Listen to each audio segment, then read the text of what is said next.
ವಿಶ್ವದಲ್ಲೇ ಬೃಹತ್ ದ್ವೀಪವೆನಿಸಿಕೊಂಡಿರುವಂತಹ ಗ್ರೀನ್ಲ್ಯಾಂಡ್ ಮೇಲೆ ಅಮೆರಿಕದ ಅಧ್ಯಕ್ಷ ಡೊನಾಲ್ಡ್ ಟ್ರಂಪ್ ಕಣ್ಣು ಹಾಕಿದ್ದಾರೆ. ಸಾಂಸ್ಕೃತಿಕವಾಗಿ ಈ ದ್ವೀಪವು ಡೆನ್ಮಾರ್ಕ್ನ ಅಧಿಕಾರ ವ್ಯಾಪ್ತಿಯಲ್ಲಿದ್ದರೂ ಕೂಡ ಭೌಗೋಳಿಕವಾಗಿ ಅಮೆರಿಕಕ್ಕೆ ಸನಿಹ ಇರುವುದರಿಂದ ಭದ್ರತಾ ಹಿತಾಸಕ್ತಿಯ ಕಾರಣದಿಂದ ಅದನ್ನು ತಮ್ಮ ತೆಕ್ಕೆಗೆ ತೆಗೆದುಕೊಳ್ಳುವುದರಲ್ಲಿ ಶ್ರೇಯವಿದೆ ಅಂತ ಟ್ರಂಪ್ ಭಾವಿಸಿದ್ದಂತಿದೆ. ಜೊತೆಗೆ ಗ್ರೀನ್ಲ್ಯಾಂಡ್ನಲ್ಲಿ ವ್ಯಾಪಿಸಿರುವಂತಹ ಅಪರೂಪದ ಖನಿಜಗಳ ನಿಕ್ಷೇಪವು ಟ್ರಂಪ್ ಮಹಾಶಯರ ಕಣ್ಣು ಕುಕ್ಕಿದ್ದು ಅದನ್ನು ತೆಗೆದು ಮಾರಿ ಗಂಟು ಮಾಡಿಕೊಳ್ಳುವ ಹುನ್ನಾರ ಕೂಡ ಈ ಹಪಾಹಪಿಯ ಹಿಂದಿದೆ ಎನ್ನುತ್ತಾರೆ ಬಲ್ಲವರು. ಈ ಗುಪ್ತ ಸಂಚಿಕೆಗೆ ಐರೋಪ್ಯ ಒಕ್ಕೂಟದ ರಾಷ್ಟ್ರಗಳ ಸಹಮತವಿಲ್ಲದ ಕಾರಣ ತಮಗಾದ ದೇಶದ ಮೇಲಿನ ಶುಲ್ಕವನ್ನು ಏರಿಸುವ ಚಾಳಿಗೆ ಟ್ರಂಪ್ ಮತ್ತೊಮ್ಮೆ ಮಣೆ ಹಾಕಿದ್ದಾರೆ ಹಾಗೂ ಈ ಒಕ್ಕೂಟದ 8 ರಾಷ್ಟ್ರಗಳ ಮೇಲೆ ಫೆಬ್ರವರಿ 1ರಿಂದ ಅನ್ವಯವಾಗುವಂತೆ ಈ ಭಾರವನ್ನು ಹೇರಿದ್ದಾರೆ. ಇಷ್ಟು ಸಾಲದೆಂಬಂತೆ ಇರಾನ್ನ ಮೂಲಕ ರಷ್ಯಾ ಯುರೋಪ್ಗೆ ತಲುಪುವ ಭಾರತದ ಚಬಹಾರ್ ಬಂದರು ಯೋಜನೆಗೂ ಅಡ್ಡಿ ಮಾಡಲು ಹೊರಟಿದೆ ಅಮೆರಿಕ. ಇನ್ನು ಟ್ರಂಪ್ರ ಈ ಧೋರಣೆಗಳನ್ನೆಲ್ಲ ನೋಡಿದಾಗ ಚೇಳಿಗೆ ಪಾರು ಮತ್ತೆ ಕೊಟ್ಟರೆ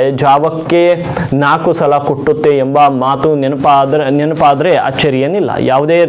ಯಾವುದೇ ರಾಷ್ಟ್ರದ ಮುಖ್ಯಸ್ಥರು ತಮ್ಮಂತ ತಾಯಿಲ್ಲದ ರಕ್ಷಣೆಗೆ ಅಗತ್ಯ ಕ್ರಮಗಳಿಗೆ ಮುಂದಾಗುವುದು ತಪ್ಪೆನ್ನಲಾಗದ್ದು. ಆದರೆ ಅಮೆರಿಕದ ಹಿತರಕ್ಷಣೆ ಎಂಬ ಹಣೆಪಟ್ಟಿಯಡಿ ವಿಶ್ವದ ಮಿಕ್ಕ ರಾಷ್ಟ್ರಗಳನ್ನು ಹುರಿದು ಮುಕ್ಕಲು ಮುಂದಾಗಿರುವ ಟ್ರಂಪ್ರ ನಡೆ ಸ್ವೀಕಾರಾರ್ಹವಲ್ಲ. ಇನ್ನು ಅಮೆರಿಕದ ಕಿರುಕುಳಕ್ಕೆ ಒಳಗಾಗಿರುವ ರಾಷ್ಟ್ರಗಳು ಈ ದಬ್ಬಾಳಿಕೆಯನ್ನು ವಿರೋಧಿಸಬೇಕಿದೆ.